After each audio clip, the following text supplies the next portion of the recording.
নমস্কার বন্ধুরা, আমি আশা করি তোমরা সবাই ভালো আছো এবং সুস্থ আছো। আজকে আমরা চ্যানেলের এই ভিডিওটিতে মোস্ট ইম্পর্টেন্ট ইংলিশ এমসিকিউ, কিছু ইংলিশ এমসিকিউ এর টাইপস গ্রামারের আমরা আজকে ডিসকাস করবো, অ্যাজ ওয়েল এস আমরা কারেন্ট অ্যাফেয়ার্সের উপরও কিছু আরও এমসিকিউস নেব। This is important both for TPSC combined as well as for TPSC SI excise exam. তো যারাই তোমরা এখনও অবধি আমাদের চ্যানেলকে সাবস্ক্রাইব করনি, আমি রিকোয়েস্ট করবো তোমরা ডেফিনেটলি আমাদের চ্যানেলকে একবার সাবস্ক্রাইব করে দেবে। তো এখন আমি ভিডিওটি শুরু করছি। ওকে, বাই দ্য ওয়ে, ভিডিও শুরু করার আগে একটি ইম্পর্টেন্ট কথা, গতকালকে honourable finance minister of Tripura উনি একটি প্রেস কনফারেন্স করেছেন এবং উনি মানে কিছু রুমার্স মার্কেটে ছড়ছিল যে ফিক্সড পের যে প্রসিডিউরটা যে হচ্ছে মানে লিগ্যাল টাসলের মধ্যে স্টেট গভর্নমেন্ট পড়েছে, কোনো রকম রিক্রুটমেন্ট হবে না। উনি কিন্তু ক্যাটেগরিক্যালি বলে দিয়েছে পাবলিক ডোমেনে কে no recruitment process is stopped, all the recruitment process will continue, the legal discourse সেটা যখন হবে তখন দেখা যাবে, but the state government has asked to continue all the recruitment processes. তো তোমরা অবভিয়াসলি দেখতেই পাচ্ছ যে একটার পর একটা এক্সাম হচ্ছে। We have sub inspector of excise, we have combined four, we have host of other exams and new notifications which will be coming up in this ইয়ার। তো ভালোভাবে প্রিপারেশন করো, সিরিয়াসলি প্রিপারেশন করো। Now let's go to the main video and understand. আজকে আমরা একটা important জিনিস করাবো English গ্রামারের, ক্লোজ টেস্ট। এটা গতবার সাব ইন্সপেক্টর অফ এক্সাইজে এসেছিল। তো ক্লোজ টেস্ট জিনিসটা কি, বেসিকলি তোমাকে একটা প্যারাগ্রাফ দেওয়া হবে, সেই প্যারাগ্রাফ মধ্যে দুটো জিনিস আইদার তোমাকে দেওয়া হবে, যে প্যারাগ্রাফের মধ্যে দেখবে প্রত্যেকটা সেন্টেন্সেই কিছু ফিল ইন দি ব্ল্যাঙ্কস আছে। তো fill in the blanks, either it will be in the form of subject verb agreement or in the form of preposition of articles, এটাকে ক্লোজ টেস্ট বলা হয়। তো গত বছর বোধহয় 3টে বা 4টে কোয়েশ্চেন এসেছিল ক্লোজ টেস্ট থেকে। তো আমি একটা মানে মডারেট লেভেলে নিয়েছি, I have taken it from a good source, এবং 60টা কোয়েশ্চেন আছে। We will try to solve it first of all. আমি ক্লোজ টেস্টটা কীভাবে করি আগে ডিরেকশনটা আমি শুনে নিই, এই স্লাইডে দেখে নাও। In the following passage there are blanks, each of which has been numbered. This members are printed these members are printed below the passage against each. 5 words are suggested, actually members না, মানে actually numbers হবে, ঠিক আছে। These numbers are printed below the passage against each. 5 words are suggested, one of which fits the blank appropriately. Find out the appropriate words. মোদ্দা কথা, তুমি ধরে নাও কোনো একটা এসে বা কোনো একটা পার্টিকুলার প্যারাগ্রাফ রাইটিং, এর মধ্যে ফিল ইন দি গ্যাপস যেটা আছে সেটাকে ক্লোজ টেস্ট বলে ধরা হয়। তো এটার অ্যাপ্রোচটা কি, সবচেয়ে আগে যেটা করতে হবে যে একবার পুরোটা জিনিসকে পড়া উচিত যে কি আছে প্যারাগ্রাফটার মধ্যে। As the country embarks on planning dash the 12 plan ব্র্যাকেটে 2012-2017 period, a key question mark dash hangs over the process is on the energy requirements. তাহলে প্রথম যে লাইনটা, এটা থেকে বোঝা যাচ্ছে as the country embarks on planning for হতে পারে দ্য 12 প্ল্যান, ঠিক আছে। মানে আমি এটা মাথার মধ্যে নিয়ে নেব যে সেন্সটা কি, মিনিংটা কি। এ key question marks dash hangs over the process is on energy requirements, এটা অপশন দেখে আমি বুঝবো, অপশনগুলো পরের পেজে আছে, বাট আমি জাস্ট পড়ছি। Growth is energy hungry and the aspirations of growing at 9-10 will dash huge demands on the energy resources of the country. Okay, in this energy jigsaw, renewable energy will dash like never before in the 12 plan, and by the rule of the thumb, comma, India will dash about 100 gigawatts. মানে India will প্রডিউসের মতো কিছু একটা word হবে, about 100 gigawatts, 1 lakh megawatts of capacity addition in the next 5 years. Encouraging trends on energy efficiency and sustained dash by some parts of the government dash the Bureau of Energy Efficiency, এটাকে ব্র্যাকেটে BE বলে, BB in particular needs to be complemented for this have led to substantially lesser energy intensity of economic growth. মানে basically energy রিকোয়ারমেন্টসের উপর একটি paragraph আছে। তো সেটার মধ্যে প্রথমে দেখি আমার প্রথম কোয়েশ্চেনটা কি, solve as per directions given. প্রথম যে 1 নম্বর পয়েন্টটা আছে সেটার মধ্যে 4টে অপশন দেওয়া আছে, on, against, for, onwards, at. তো আমি তোমাদেরকে বলছিলাম ফর হবে, ঠিক আছে। প্ল্যানিং ফর, এটা একটা preposition. As the country embarks on planning for the 12 plan period, comma, a key question. 2 নম্বরটা কি হবে, solve as per directions were that inside always who. A key question, এখানে দেখো এলিমিনেশন টেকনিকও আমার ইউজ হতে হবে, ঠিক আছে। আমি যদি সেন্সটা বোঝার চেষ্টা করি, as the country embarks on planning for the 12th plan a key question dash Hanks. তো এটার মধ্যে যদি আমি বাকিগুলি দেখি, এ কি কোয়েশ্চেন ইনসাইড হ্যাংস হবে না, এ কি কোয়েশ্চেন অলওয়েজ হ্যাংস হবে না, এ কি কোয়েশ্চেন হু হ্যাংস হবে না because it's not a person, a key case where হ্যাংসও হবে না। So the most appropriate is be that. So a key question that hangs over the process is on energy requirements. ঠিক আছে, next হলো growth is energy hungry, comma, and the aspiration for growing at 9 to 10% dash will dash huge demands on the energy resources of the country. তো এটা কি হবে? 3 নম্বরটার option কি কি দেওয়া আছে? রিপ্লেসেস, উইল রিপ্লেস তো হবেই না, এটা তো সেন্স হচ্ছে না, আমি কি চেঞ্জ করছি কিছু না। Will forward huge demand, not exactly. Will subject huge demand হবে না, আবার ইতে ডিমান্ডই হবে না, কারণ উইল ডিমান্ড হিউজ ডিমান্ড হবে না। তো যেটা মোস্ট অ্যাপ্রোপ্রিয়েট হবে যে গ্রোথ ইজ এনার্জি হাংরি, গ্রোথটা সবসময় energy hungry, and the aspiration of growing at 9 to 10% will place huge demands on the energy resources of the country. অর্থটা কি?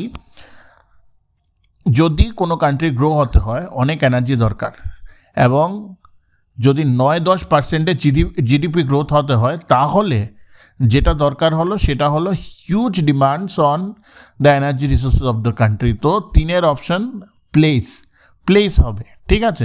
4 number, in this energy jigsaw, comma, renewable energy will dash like never before in the 12th plan, and 5 by and 5। আচ্ছা, দেখি এখন এটার option কি আছে 4 নম্বরের, solve as per directions given above. তো আমি কি দেখবো যে in this energy jigsaw renewable energy will light no, will pass no, will publish no, will feature, ঠিক আছে। Renewable energy will feature like never before in the 12th plan, and 5 কি, solve as per direction, consume তো হবে না, waste হবে না, will require, and 5 and require, ঠিক আছে। হাইলাইট হবে না, generate can be like never before in the 12th plan, and generate by the rule of thumb no, and require. এখানে দেখো রিকোয়ারমেন্ট হবে কেন, এটা যদি আমি আবার পড়ি, এই এনার্জি জিগসো কি, মানে আমি যে আগের লাইনটা বলেছি এটার পরে কী বোঝা যায় যে আমার যে এনার্জি জিগসো মানে এনার্জি পাজলটা আমার যদি সলভ করতে হয়, এনার্জি রিকোয়ারমেন্ট পাজলটা, রিনিউয়েবল এনার্জি, ঠিক আছে, will feature like never before in the 12th plan, and মানে সবচেয়ে বেশি রিনিউয়েবল এনার্জি ফিচার করাতে হবে, অ্যান্ড তোমার নেক্সট যদি 5 নম্বরে আমি যাই, অ্যান্ড রিকোয়ার। তো 6 নম্বরে যদি আমি অপশন দেখি, এখানে লেখা আছে developmental, then structures, then effort, projections and practices, ঠিক আছে। তো এখানে যদি তুমি লাইনটা দেখো, by the rule of thumb India will effort হতে পারে, বাকি যতগুলি দেওয়া আছে সেটার সাথে সাবজেক্ট বা এগ্রিমেন্টটা ম্যাচ হয় না। By the rule of thumb India will effort about 100 gigawatts dash 1 lakh megawatts of capacity addition in the next 5 years, encouraging trends on energy efficiency, এটা হলো 7 নম্বরটা, solve as far as directions above, likely, sure, unsure, unexpected, unlikely তো হবে না, negative হবে না, এখানে লাইকলিটাই most probably আসবে। আমি যদি সেন্টেন্সটা পড়ি যে encouraging trends on energy efficiency likely by some parts of the government dash the Bureau of Energy Efficiency in particular comma hobe needs to be complemented for this have led to substantially lesser energy intensity of economic growth, ঠিক আছে। তো এটা একটু moderate ছিল। মরাল of the story হলো 3-4 মানে উপর তোমার ক্লোজ টেস্ট আসবে, কিভাবে প্রিপারেশন করবে ক্লোজ টেস্টের জন্য। প্রথম হলো you have to read the entire paragraph or the essay or whichever is there. Once you have read the following, then you need to first figure out grammatically কোনটা preposition বা কোনটা filler বা filling the gaps. তারপরে তোমার option elimination technique দিয়ে তোমার সেটাকে apply করতে হবে। This is only possible to attempt if you have done good number of cloze test. এবং তুমি যদি গুগল করো ক্লোজ টেস্ট এমসিকিউ বলে, অনেকগুলো ইম্পর্টেন্ট ক্লোজ টেস্টের এমসিকিউ আসবে, এখনও সময় আছে, ঠিক আছে। So at least do 10 or 12 of close test MCQs, you will be able to sort out or understand the same, ঠিক আছে? এই লেভেলের আসবে না হয়তো এসআই এক্সারসাইজে, আমি একটা লেভেল উপরে দেখালাম so that you understand how to do it. Now তোমাদের মধ্যে অনেকের কোয়েরি আছিল, স্যার সিনোনিম অ্যান্টোনিমস কোথা থেকে প্রিপারেশন করব, ফ্রেজ ইডিয়মস কোথা থেকে পড়বো, সেন্টেন্স স্ট্রাকচারিং বা অর্ডারিং অফ সেন্টেন্স কোথা থেকে পড়বো, প্রিপোজিশনস আর্টিকেলস কোথা থেকে পড়বো। By the way these are important part for TPSC SI exercise, কিন্তু these are also equally important for TPSC combined prelims exam. Now when we come to synonym and antonyms, যদি তোমাদের কোনো preparation না থাকে এখন, তো আমি যে জিনিসটা তোমাদেরকে বলবো যে দুটো জিনিস ডেফিনেটলি পড়ে যাবে, সেটা হলো এসপি বাগচির যে সিনোনিম অ্যান্টোনিমের চ্যাপ্টারটা, অ্যান্ড অ্যাজ ওয়েল এস মানে যতগুলো লিস্ট দেওয়া আছে ওদের, that is first priority. Second হলো এক্সাম ওয়েদার যে ওয়েবসাইটটা ফ্রি আছে সেটার থেকে সিনোনিম অ্যান্টোনিম প্রত্যেকটা ক্যাটাগরি ওয়াইজ তুমি করে যেও, ঠিক আছে? Second, phrases and idioms same, exam weather SP Bagchi, sentence structuring ordering of sentence exam weather SP Bagchi, preposition articles definitely exam weather SP Bagchi. কেন আমি বলি, দেখো ওভারঅল ওরা যে কোনো বই থেকেই দেখ না কেন, প্রথমত যদি তুমি এই দুটো সোর্স থেকে তো যদি পড়ো, একে তো কমন আসার চান্সেস আছে কিছু হলেও, এবং দ্বিতীয় হলো ওরা ডিফারেন্ট ফ্লেভার্সে তোমাদেরকে করিয়ে দেয়, মানে যে প্যাটার্নে এখানে আছে। তো এটা যদি ফলো করো অ্যাটলিস্ট তুমি অ্যাটেম্প করতে পারবে। Apart from synonyms and antonyms, phrases and idioms বলো, অর্ডারিং অফ সেন্টেন্স বলো, প্রিপোজিশন আর্টিকেলস বলো, সেগুলো প্র্যাকটিসের উপরই। ইংলিশ গ্রামার পার্টটা পুরোটা প্র্যাকটিসের উপর। The more you practice the better you get in English grammar, বুঝতে পেরেছো? So this is how you need to approach. SP বাগচির যে বইটা সেটা আরিহান্তের, আর exam weather the free website, ঠিক আছে? That you need to do. আচ্ছা, তোমাদের মধ্যে অনেকে আমাকে জিজ্ঞেস করছো জানুয়ারি কারেন্ট অ্যাফেয়ার্স কি করতে হবে নাকি স্যার? আই থিঙ্ক করার দরকার নেই, বাট স্টিল যদি আমি না ছাড়ি তো জানুয়ারি 1 থেকে জানুয়ারি 15 অবধি কারেন্ট অ্যাফেয়ার্সটা একটু দেখে চলে যেও, that is important. Now let's come to some important MCQs which I feel might come in the exam. Like কীরকম MCQ আসতে পারে? Which state government has launched India's first WhatsApp based governance platform named Manamitra? তো state MCQs are very important. Most important states কোনটা? Orissa, Andhra Pradesh, Bihar, UP, তারপর north eastern states, ঠিক আছে? State wise bifurcate করে তুমি গত 6 মাসে স্টেটের মধ্যে যে যে জিনিসগুলি আছে ইম্পর্টেন্ট ইনিশিয়েটিভ যে স্টেট নিয়েছে সেই স্টেটগুলোকেই তুমি করতে পারো। So which state government has launched India's first WhatsApp based governance platform called Manamitra? That is Andhra Pradesh. 1 is C. 2, which government department has initiated the Naksha program for urban land survey? এটাও আসতে পারে কোনো একটা মানে flagship scheme কোন departmental ministry থেকে করা আছে। So this is also important, ঠিক আছে? তো এটা হবে department of land resources. 3 number APAAR ID, এটা আগে করিয়েছি, that was recently news is a part of which initiative, but this are important, এই জন্য আমি লাস্ট মোমেন্টে আবার ফোকাস করছি। 1 নেশন 1 আইডি, ঠিক আছে? তো এরকম IDs which is important. 1 nation 1 student আইডির জন্য APAAR ID is important. Next 4, vibrant villages programme is implemented by which ministry? এটা অনেকবার মানে লাস্ট 6-7 মাসে আমি কভার আপ দিয়েছি। সো মিনিস্ট্রি অফ হোম অ্যাফেয়ার্সের মধ্যে আছে vibrant villages programme. 5 number, what is the name of the mobile based application use to track anganwadi centres across India? That is Poshan tracker, ঠিক আছে? তো the name of mobile based application use to track anganwadi centres across India ICDS স্কিমের আন্ডারে Poshan tracker. What is the name of the application launched by National Disaster Management Authority NDMA to improve disaster preparedness in India? It was Sachet app. Sachet app is the name of the application which has been launched by NDMA to improve disaster preparedness in India. Next, which state has become the first in India to launch e-voting through mobile applications for municipal body elections? তোমরা জানো বিহারের election হয়েছিল এবং Bihar was the first state in India to launch e-voting through mobile applications for municipal body elections. Next, what is the theme of National Cyber Security Exercise Bharat Annex 2025 launched in July 2025? এটা হবে enhancing the operational preparedness of Indian cyberspace, ঠিক আছে? So the theme of National Cyber Security Exercise Bharat Annex 2025 is enhancing the operational preparedness of Indian cyberspace. Which state has implemented the Disha Abhiyan for students with intellectual disabilities? এটা হলো Maharashtra. Maharashtra has implemented the Disha Abhiyan for students with intellectual difficulties or disabilities. Next, where was the India's first Make in India 1 megawatt green hydrogen plant commissioned? এটা হলো Kandla Port, Dindayal Port Authority.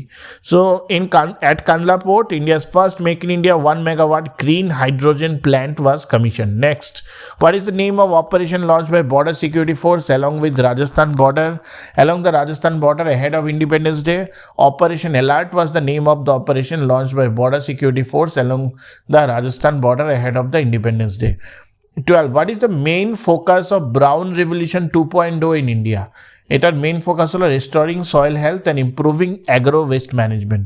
So the main focus of Brown Revolution 2.0 is to restoring soil health and improving agro waste management. Next, which state has become the first in the country to approve 1 day of paid menstrual leave per month for all women employees? So Karnataka is the first state in the country to approve 1 day of paid menstrual leave per month for all the women employees. Next, which northeastern state government approved the prohibition of polygamy bill 2025 in November 2025? That is the state of Assam. So Assam has prohibited approved the prohibition of polygamy bill 2025. Next, which state has become the first in India to establish a national artificial intelligence AI research institution? Gujarat is the state first in India to establish national artificial intelligence research institution. Now, very serious 2-3 things. First thing, তোমরা আমাকে বলছো যে কম্বাইন্ডের তুমি sir প্রিলিমসের উপর আপনি কি batch করাবেন, mock করাবেন? ভাই মার্চের 1 তারিখ মানে তোমার কম্বাইন্ডের এক্সাম যদি হয় combined 4, it is practically impossible to conduct right now. I am not a coaching centre, ঠিক আছে? এবং from that integrity point of view আমি এমন কিছু করাবো না যেটা আমি ফুলফিল করতে পারবো না। হ্যাভিং সেড দ্যাট, কম্বাইন্ডের উপর এত ভিডিওস আছে, এত ডেটা আছে, এত ডিসকাশন আছে। তোমরা যদি ত্রিপুরা চ্যানেল যদি তোমরা টেলিগ্রাম গ্রুপে গিয়ে, যেটার মধ্যে we have substantial number of people now, এটার মধ্যে গিয়ে তুমি যদি কম্বাইন করে সার্চ করো দেখবে অনেক ডেটা চলে আসবে। তারপরে অনেকগুলো ভিডিও আছে। তারপরে আমি যে এসআই এক্সারসাইজের ভিডিওগুলি করছি, these are also equally important for combined. তো আমি শুধু এসআই এক্সারসাইজের জন্যই পড়াচ্ছি না, আমি কম্বাইন্ডের জন্য পড়াচ্ছি। সো আমরা চেষ্টা করবো 22 তারিখের পরে to take 1 or 2 full length mocks, but apart from that right now I don't think we will be doing anything much, ঠিক আছে? তো আশা করি ভিডিওটি তোমাদের ভালো লেগেছে। If you like the content of Tripura channel, please share and subscribe. Thank you, take care.